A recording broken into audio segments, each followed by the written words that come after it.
Bismillahirrahmanirrahim. Elhamdülillahi Rabbil alemin. Hər birini salamlayıram. Gününüz xeyirli olsun inşallah. Mövzumuz İslam əqaidi barəsində idi. Ötən bəslərdə biz məad barəsində sizlərlə müzakirə etdik və İslam ilahiyyatında məad məsələsinin hansı mövzuları müzakirə edilir və ana mövzular hansıdır? Bu barədə məsələlərə qısa olaraq işarə etdik və bunu dedik ki, ümumən məadın inkarının arxasında əsasən insanın həqiqətinin başa düşülməməsi yatır. Bir insan insanın həqiqətini başa düşsə, onun ruhani tərəfini başa düşsə, heç şübhəsiz məad və məad kimi məada aid olan mövzuları heç bir formada inkar etməz. Lakin ümumilikdə biz bu günlərin bu mövzu ətrafında müzakirə edəcəyik ki, İslam ilahiyyatında məadın əsas dəlilləri hansıdır? Biz bildik ki, məad İslam dininin əsas etiqadi prinsiplərindən biridir. Bəs yaxşı, İslam ilahiyyatında bu əsas hansı formada əsaslandırılmışdır? Nə kimi dəlillər, sübutlar gətirilmişdir?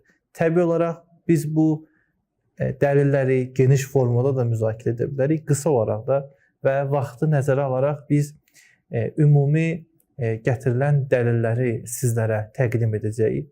Dəlillərə keçməmişdən qabaq bunu xatırlatmaq lazımdır ki, ümumən İslam ilahiyyatında hər hansı bir mövzunu isbat edərkən müxtəlif metodlardan istifadə etmişlər.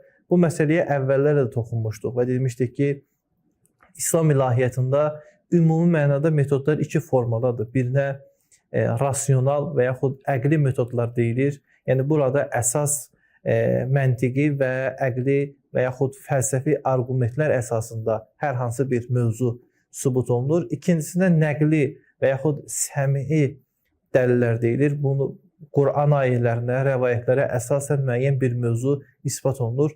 Demək olar ki, məad məsələsi daha çox nəqli yönlüdür. Yəni Quran və hədislərin buyurduğu prinsiplər əsasında məad məsələsindən İslam ilahiyyatçıları müzakirə etmişlər və bunu da işarə etmək lazımdır ki, biz nəqli deyəndə bu məna vermir ki, burada əqli, rasional məsələ yoxdur. Bəlkə məad barəsində gətirilən nəqli dəlillər, yəni ayə və hədislərin arxasında ilə rasional düşüncə də yatır. Hər bir halda İslam mütəkəllimlərinin və yaxud İslam filosoflarının gətirdiyi dəlillərin ilki ruhun mücərrədliyidir.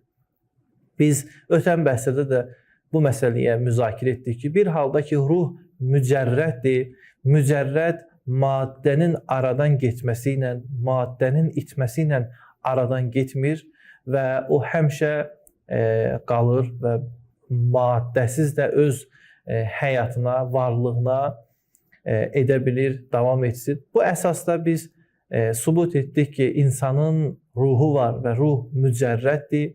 Belə olan halda insanın cismi aradan getsə belə, yəni insan bu zahirən ölsə də belə onun ruhu ölmür. Bəs yaxşı, bu ölməz ruh harada məskunlaşır, harada yaşayır, hansı mərhələləri keçir? Bu artıq məad anlayışı ilə izah olunur. Bu əsasda, yəni insan öldükdən sonra diri qalır. Nəyə əsasən? Çünki onun ruhu mücərrəddir. Mücərrəd maddənin aradan getməsi ilə aradan getmir. Bu nəticəyə əsasən filosoflar və yaxud mütəkəllimlər belə qənaətə gəlirlər ki, insanın həqiqi varlığı onun ruhudur.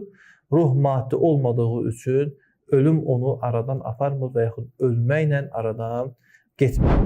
Mütəkəllimlər və yaxud İslam ilahiyyatçılarının gətirdikləri ikinci dəlil ilahi ədalət prinsipidir. Bu ilahi ədalət prinsipi Quran ayələrində və rəvayətdə gəlib, amma mütəkəllimlər daha çox bunu öz kəlami prinsiplərinə əsasən, əqli prinsiplərinə əsasən istəyirlər ki, bu dəlilə əsasən məadı sübut etsinlər. Bu dəlilin xülasəsi bundan ibarətdir ki, Allah mütləq ədalət sahibidir və zülm etməz.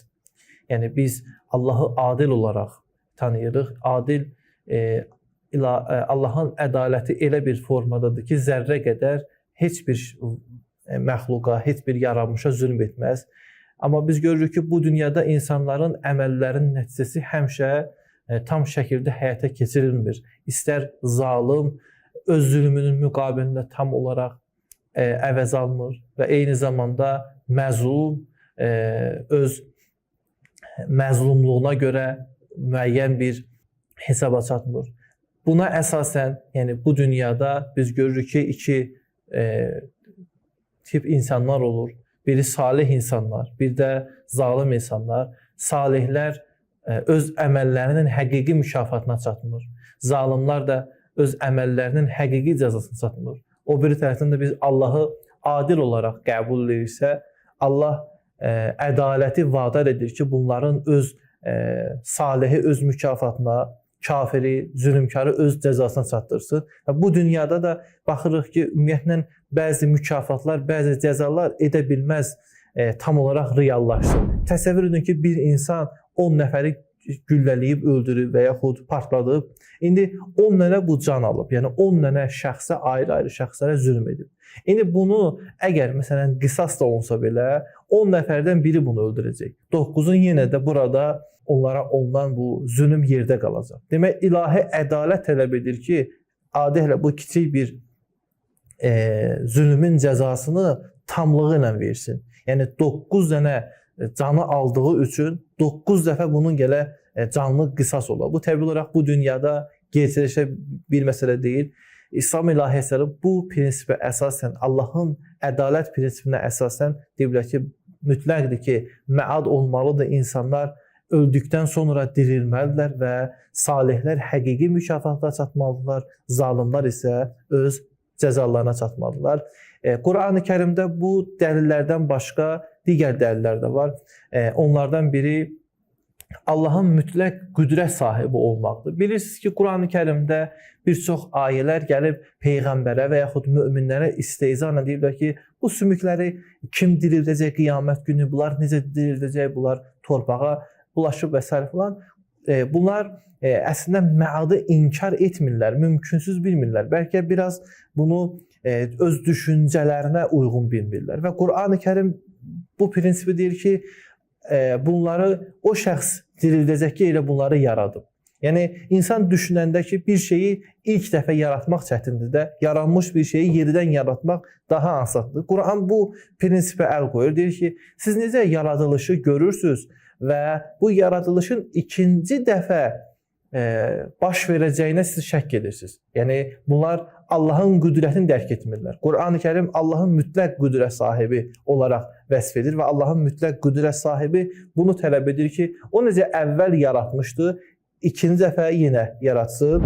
Digər bir dəlil ki, Quran-ı Kərimdə daha çox istifadə olunur, ilahi hikmət dəlilidir. İlahi hikmət dəlili bundan ibarətdir ki, Allah hər bir yaratdığını əbəs, bihudə yerə yaratmayıb. Əgər insanlar elə bu dünyada gəldilər, yaşadılar, öldülər, çıxdılar, getdilər, bununla yaradılış hekayəsi sona çatsa, bu təbii olaraq ilahi hikmətlə, bu yaradılışın, kainatın düzəni ilə uyğun gəlmir. İlahi hikmət tələb edir ki, hər bir yaradılış ən sonunda öz həqiqi hədəfinə, həqiqi o məqamına çatsın. Və biz görürük ki, bu dünyada heç bir yaradılış, məxsusən iradə sahibi olan insan həqiqi kamalına, həqiqi yerinə çatmır. Yəni, bir insan təsəvvür edin, doğuldu, işlədi, ailə qurdu, uşaq sahibi oldu, dünyadan getdi. Yəni, həqiqətən də bu yaradılışı, bunun bütün bu proseslər bunun üçün edilmi? Təbii olaraq yox. Quran-ı Kərim buyurur ki, biz hər bir varlığı, məxsusən insanı özümüzə, bizə tərəf qayıtması üçün yaratmışdıq və əbəs yaratmamışdıq. Təbii olaraq bizə tərəf deyəndə, yəni Allaha qayıdış deyəndə məad nəzərdə tutulur. Nəticə olaraq ilahi hikmət tələb edir ki, insanın ikinci həqiqi həyatı, yəni məad həyatı olsun. Bütün bunlar İslam ilahiyyatında bəhs olunan əsas dəlillərdir. Mən qısa olaraq bunlara işarə etdim. Yəni, əsl dəlilin özünü İslam ilahiyyatında müzakirə olunan formada burada açmadım. Çünki bunların bəziləri geniş və uzun müqəddimə tələb edir və bəziləri isə müəyyən digər mövzulara bağlı olduğu üçün mən qısa olaraq işarə etdim. Amma bunlardan ən önəmlisi insanın məada dəlili nədir? Quran-ı Kərim insanın vicdanı.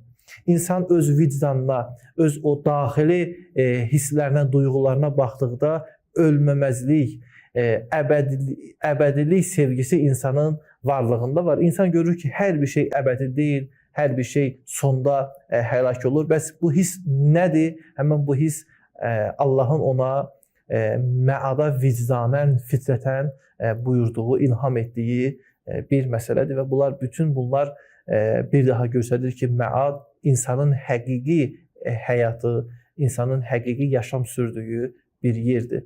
Əssalamu aleykum və rəhmətullah.